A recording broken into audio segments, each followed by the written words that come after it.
You're listening to Perspective on WFHR 1320 AM, 97.5 FM. I'm Melissa Kay, bringing you news in our community.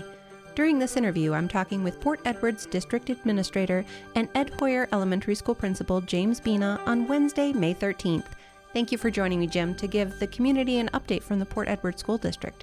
Good morning, Melissa. Thank you very much for having me today. Always a pleasure. And we have a special guest on the phone today, Denise Gaumer Hutchison, the Northeast Regional Organizer for Wisconsin Public Education Network, who will be giving a presentation on May 28th at 6:30 at the John Edwards High School. Denise will be talking about the Voucher Transparency Program. Thank you for joining us today, Denise. Well, thank you, Melissa. It's great to be here. So if we could, before we dive into this, James, give us a brief overview of the voucher system, how it started and where it's progressed to now. Absolutely. School vouchers began a few decades ago. They started in southeastern Wisconsin through the Milwaukee Public School Choice program, in which parents had the opportunity to choose a different school for their child to attend. It expanded into Racine County, and now school vouchers have expanded significantly across Wisconsin. Parents now have the opportunity to apply for school vouchers, and they can have their child attend a private school or a parochial school. And the issue that we're going to be discussing on Thursday, May 28th, in the John Edwards High School gym is the impact of this on the public school funding from Wisconsin. And one of our speakers is going to be Denise Gaumer Hutchison, and we are welcoming Denise today. So Denise, I'm glad you're here for this because this is a complicated topic. If you could break this down for us and why this is important to understand voucher, the transparency that needs to be there. Well, thanks, Melissa and James. It's great to be here. Yes, this is a big issue. It's a big issue because taxpayers right now, taxpayers do not know where their tax dollars are going. Mm. And so when you do doors and talk to people in communities, or you do community sessions in our public schools across the state when you're going to go to referenda, and they say, well, why do you need this money? And it's because they think from looking at their tax bill, taxpayers think from looking at their tax bill, that the tax that they are paying that's designated on their present tax bill is the amount that's going to their public schools. And it's not. And right now, the taxpayers are being misled when they don't have a clear picture of where their tax dollars are going. So Wisconsin Public Education Network, a few years ago, when in 2016, the state of Wisconsin decided to move the cost of vouchers from the general fund and put it in the education fund. And that meant that the cost of those vouchers was going to go into the money that was being used to pay for public education. And so bills were written by legislators to put the cost of the tax on the tax bill of the cost of vouchers. And it never even got a hearing on the floor. So in 2018, Wisconsin Public Education Network, the organization I work for, decided we needed to step in and do something about this. And so we talked to school boards around the state, and we said, write a resolution just to bring attention to this and see what can happen. And so some school districts did it. It didn't take off like we thought it would, and it was just it was a process. And so then we went back and said, okay, how do we need to change this, and how do we need to make this more feasible for public schools to bring this attention? And we created a plan, and we put it together, and we started with the Green Bay Area Public School District because they're hit pretty hard with the cost and the impact of private school vouchers. And we went to the school board. They wrote their resolution. They sent it to the mayor and said, please take this to your city council, and please have this put on our tax bill so that taxpayers in the community understand where their tax dollars are going, and so that they understand that this is not happening because of what we're doing with their funds in public schools, because they never have those funds. So Green Bay did the process. There are actually 9 municipalities that make up the Green Bay Area Public School District. So we've talked to all of those 9 municipalities, but Green Bay City passed it, and it's now on the tax bill. It's broken out in an information line on the tax bill that to the amount that the Green Bay Area Public School District levies, this is how much money is going to private school vouchers. It was a hugely eye-opening experience for people. I bet. So, yeah, it really was. And it was like, well, it's a big number. It's close to $15 million. Oh, wow. And so taxpayers need to understand that money, they're being charged that money in their taxes, and they need to understand that impact. And it took off from there. And I'm very excited that Wood County is now wanting to address this, and all the school districts in Wood County. It's being led by Port Edwards, which is very exciting. And we're going to come in and make a presentation to the board, and we're going to explain to them. We have a whole toolkit. We have all kinds of pieces to the toolkit to help them explain to taxpayers why we're doing this, but also to explain to their city and in sometimes municipal governments as to why this is important. We're not telling people where they can choose to send their kids to school. We're telling them that as taxpayers in that community, they deserve to know where their tax dollars are being spent. Mm-hmm. And just if you could briefly again, what is it that these different municipalities or school boards need to do to explain that to taxpayers? Well, they can pass a resolution. For example, we just recently passed this in Eau Claire, and the city council actually wrote their own resolution. And so it's now they're saying to the municipality is saying, we want to put the cost of vouchers on our tax bill so that the Eau Claire area taxpayers understand where their tax dollars are going. And so then they tell the county, here's the amount of money.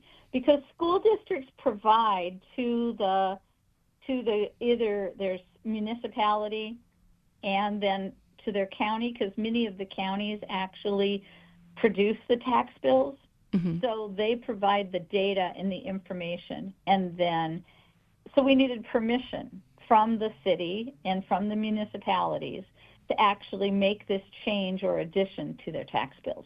And so that's why the request has to go to the leadership in those municipalities. So this is almost something that each municipality has to do themselves. That's right, Melissa. Right. And I want to add, Melissa and Denise, we have taken those steps here in Wood County. Earlier this spring, the Wisconsin Rapids Public School District, their Board of Education passed that resolution. On May 6th at our monthly meeting, the Port Edwards School District passed our resolution as well.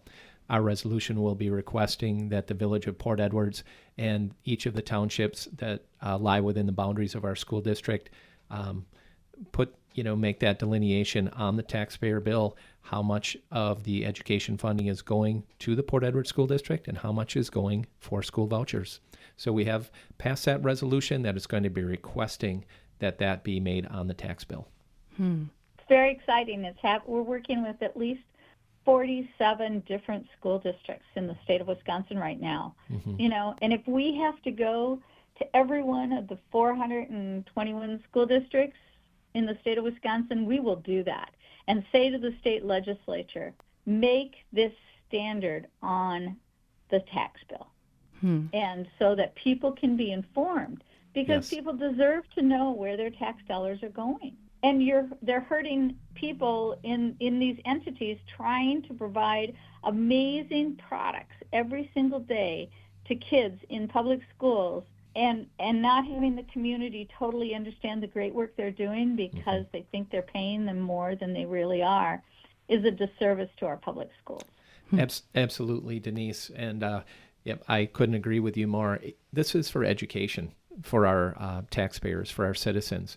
I want to reiterate, we have tremendous schools in Wood County. We have tremendous private, parochial, and public schools here in Wood County. But our taxpayers, they do have the right to understand how much of this money that, up until just a few years ago, when you're a taxpayer, that money paid for your public schools. They don't necessarily understand that now a big portion of that money is going to the parochial and private schools, which used to be independently funded. This past school year, the Port Edward School District, again, in the grand scheme of things, a relatively small public school district, just under 400 students, $449,000 of our annual budget was pulled away through this program. We had no choice. The statement was sent to the Port Edwards Public School District. Here's your state funding. And oh, by the way, there's a few different line items that add up to this, but $449,000 you will not be receiving to run your school, but it is going to private and parochial schools. So as you've mentioned a few times, Denise, it's critical, I think, that our public understands that, hey, we are now funding two school systems. This pot of money that is supposed to be legally earmarked for public schools is now funding both public and private schools. Well, let's take a brief pause right here to hear from our sponsors. I'm Melissa Kay, talking with District Administrator Jim Bena and Denise Gaumer Hutchison. You're listening to Perspective on 1320 AM, 97.5 FM, WFHR.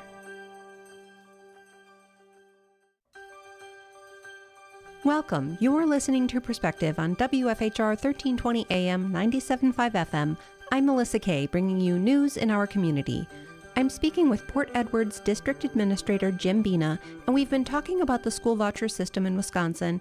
And to help us understand this complicated topic, we have Denise Gaumer Hutchison, the Northeast Regional Organizer for Wisconsin Public Education Network.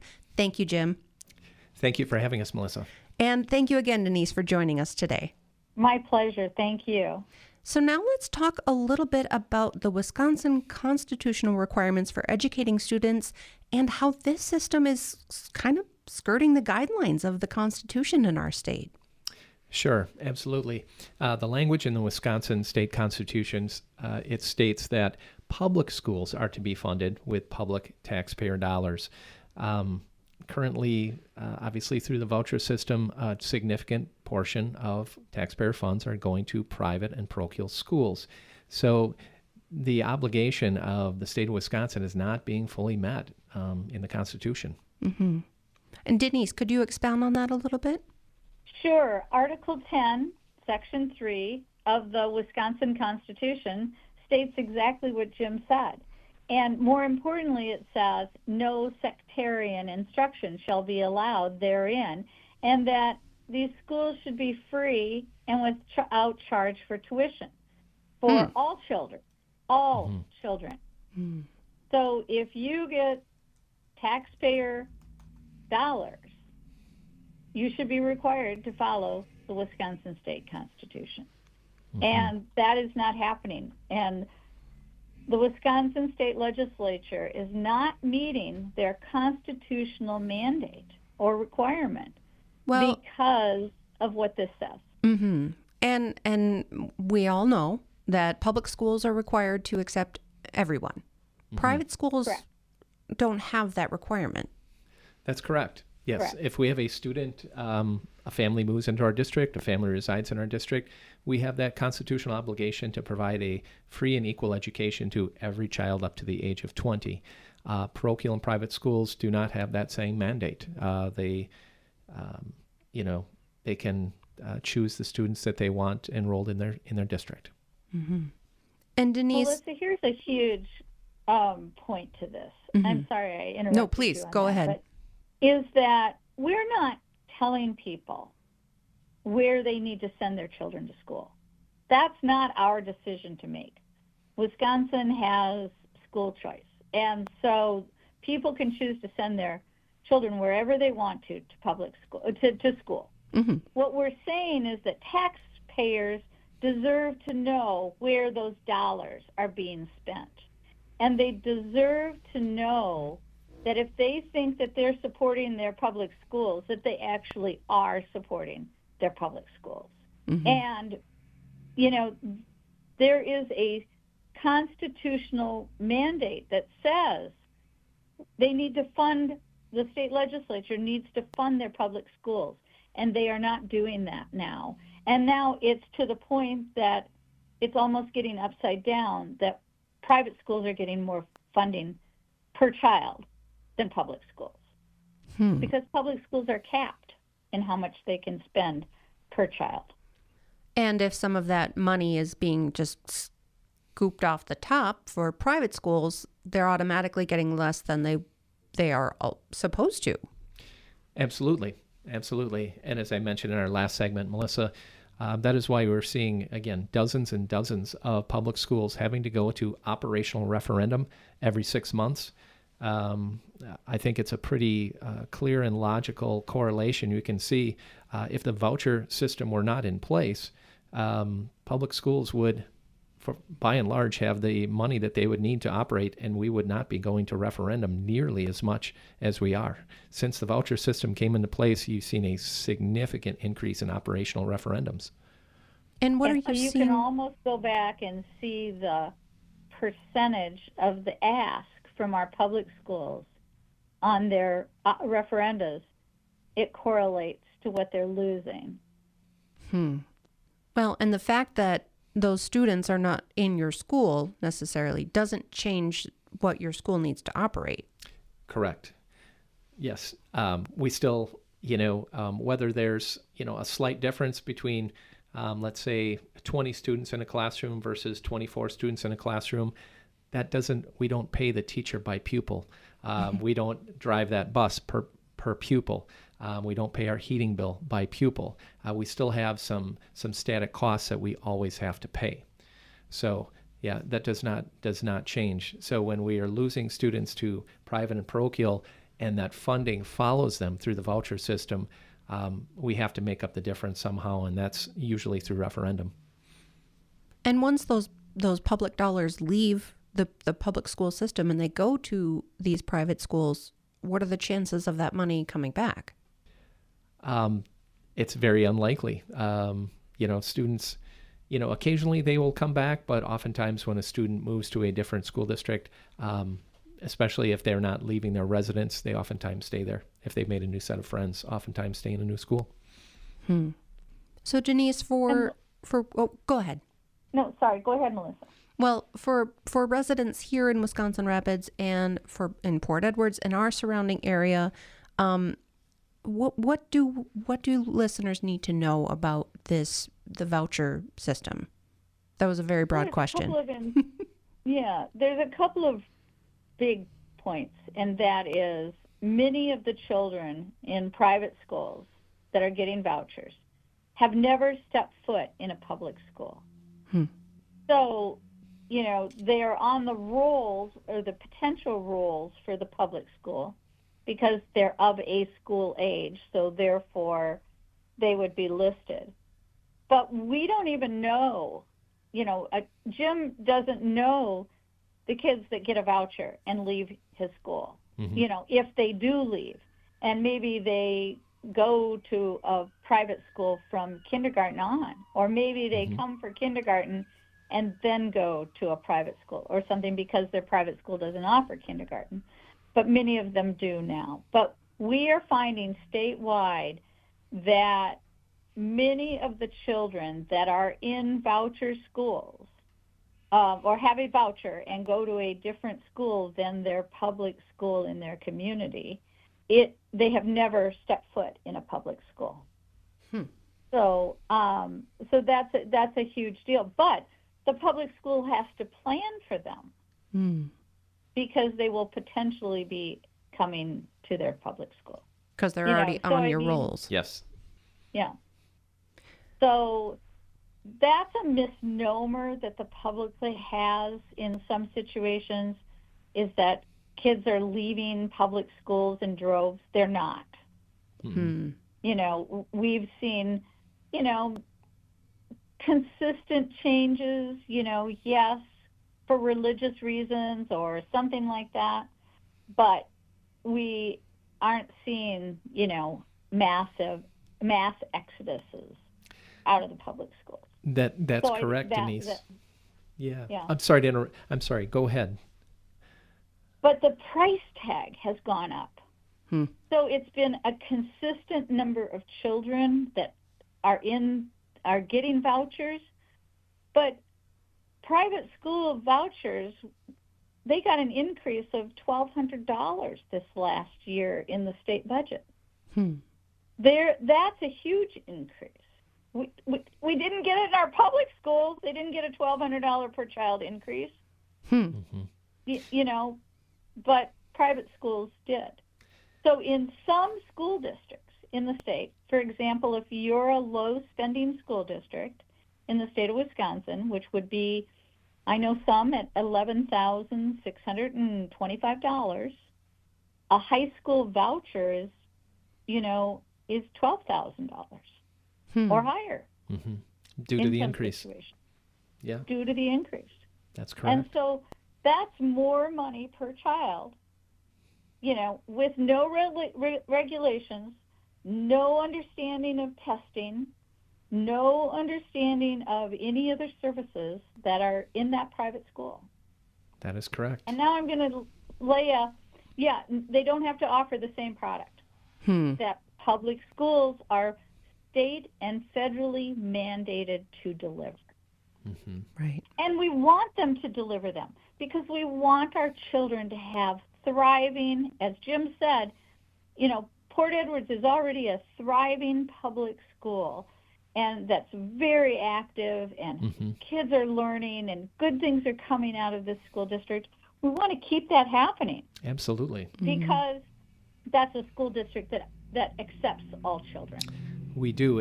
Unfortunately, it gets more and more challenging each year as the voucher money increases, as the amount of that money each year increases leaving our district. And I wanted to circle back to a point you were touching on, Denise. You're absolutely right. Statewide, enrollment in our public schools is down because our families are smaller, right? We don't have farm families anymore. The families of 4 to 6 children, we see them much less frequently. However, starting in 2027, the caps come off for vouchers in the state of Wisconsin.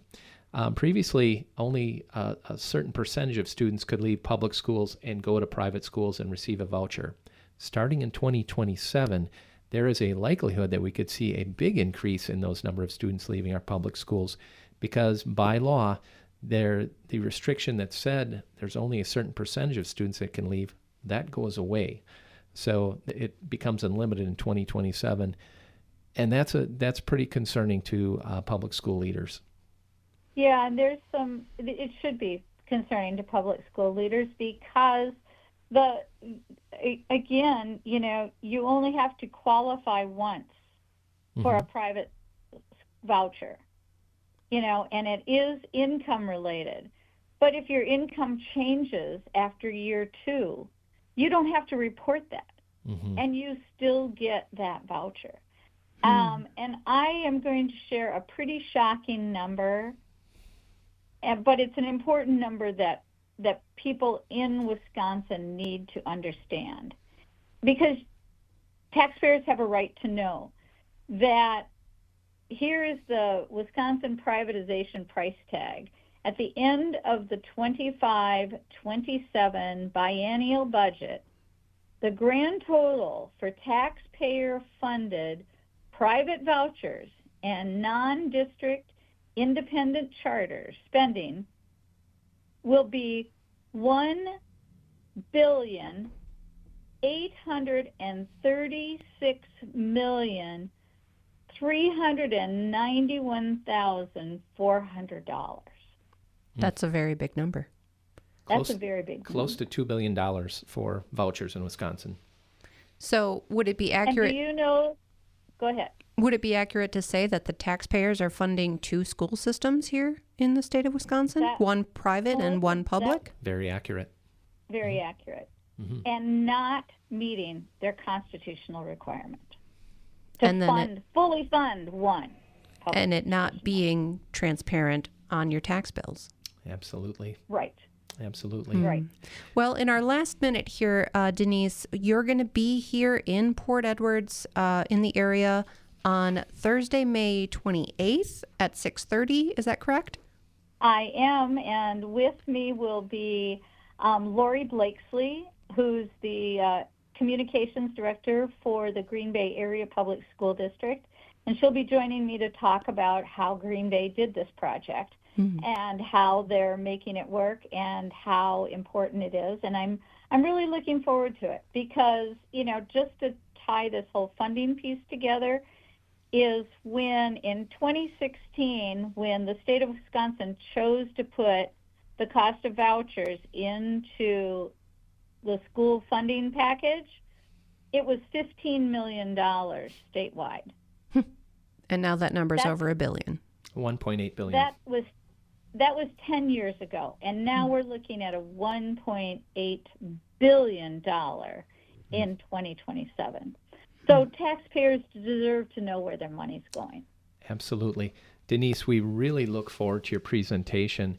This is a public presentation. This will be a public informational session. There will be an opportunity for question and answer. So it's not just a sit and get. We've invited every school board in Wood County. We've invited the public. Anyone is welcome. Again, it's at John Edwards High School Gym, Thursday, May 28th at 6:30 p.m. Limited parking. We have a small parking lot. So please, maybe arrive early. Come through the 3rd Street bus lobby doors. And we're going to have a fantastic presentation that evening on May 28th. Well, I appreciate you both joining me today and having this interesting conversation. And obviously, everyone is invited to Thursday, May 28th, as Jim said. I'm Melissa Kay. I've been speaking with Port Edwards District Administrator and Ed Hoyer Elementary School Principal James Bena. Thank you, James. Thank you, Melissa. And Denise Gaumer Hutchison, the Northeast Regional Organizer for Wisconsin Public Education Network. Thank you for talking with us today, Denise. My pleasure, and thank you for making this conversation available to us.